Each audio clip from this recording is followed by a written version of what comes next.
Howdy Simmers, this is Plumantix, and I wanted to do a quick tutorial on the latest updates to Simstrology Mod, Oh, specifically on how to onboard your sim character when you want to add traits. oh, So it has changed a little bit. I'm just going to pause this real quick because he keeps making odd noises that are distracting me. Was through a pie menu. And what I've done for this version is I've gone ahead and added it to a hub, essentially, that includes a whole bunch of other settings within the mod. So I've just sort of cleaned it all up so that it's a little bit easier to use.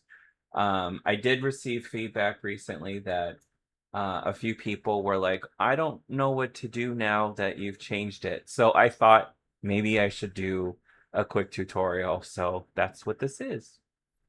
So here we go. All right. So our friend Valentine here has absolutely no Simstrology traits. He has a bunch of other traits, but none of them are related to Simstrology mod. Okay. So huh. what you want to do first is go ahead and select your Simstrology Hub after you right click on your character. Select that and then open Simstrology Hub. And he's disappeared from the screen, but that's okay. Um, and then you get four different options. What you want to do when you're starting off is go directly to the top menu, which is Start or Repair Your Chart. And here you're presented with 7 different options in order to start, broken out by your sun sign, your moon sign, and then your rising sign.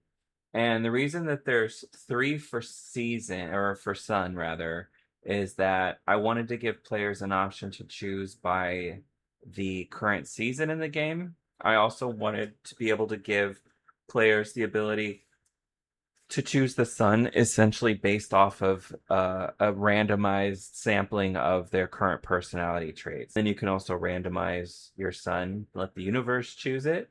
You can choose your moon from current sky, which essentially is taking a snapshot of the current sun or the current sign with the moon is in a current sign in the sky essentially at that time. You can also randomize your moon sign. You can choose rising from current time, which essentially checks the horizon and says, okay, it's this time, this is the rising sign, and gives you that placement.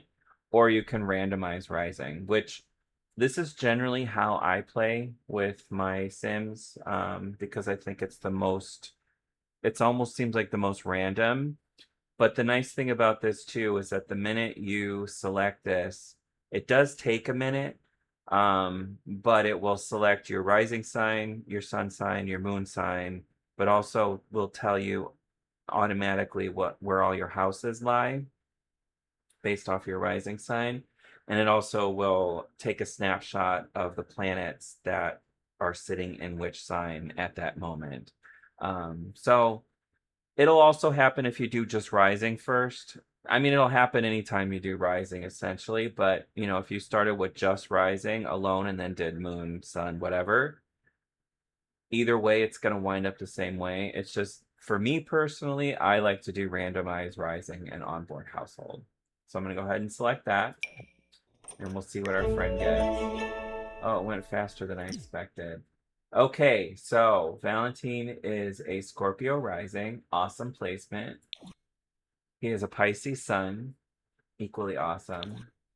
And a Scorpio moon. Ooh, 2 Scorpios.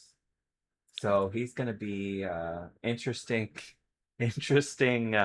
He's gonna come across as mysterious and be really good. I think him being a global superstar is kind of cool because he may actually wind up being like a good musician or a writer or something like that. Because Scorpio moons are really good at taking feelings and emotions and turning them into something else. And they're just very creative people. I love them. Very envious.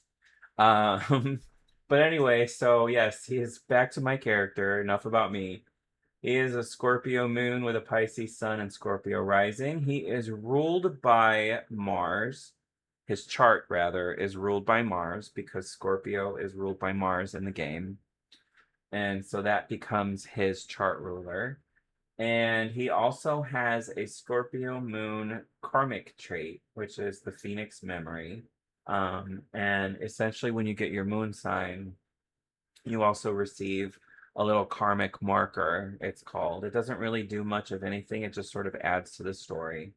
Um, the other thing that happens in the background is if you have the sign compatibility add-on, you receive likes and dislikes based off of compatibility with other signs.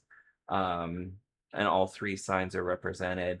You also receive a few turn-ons and turn-offs if you have love struck, and your natal chart is essentially built from there once you've done that. So Valentine has a long, interesting gameplay ahead of him, being a double Scorpio. So I'm super excited, but that is how you start the game now. If you have any questions, please feel free to comment below or see me on Patreon. Reach out anytime and I'll answer your questions as soon as possible. Until next time, see you later.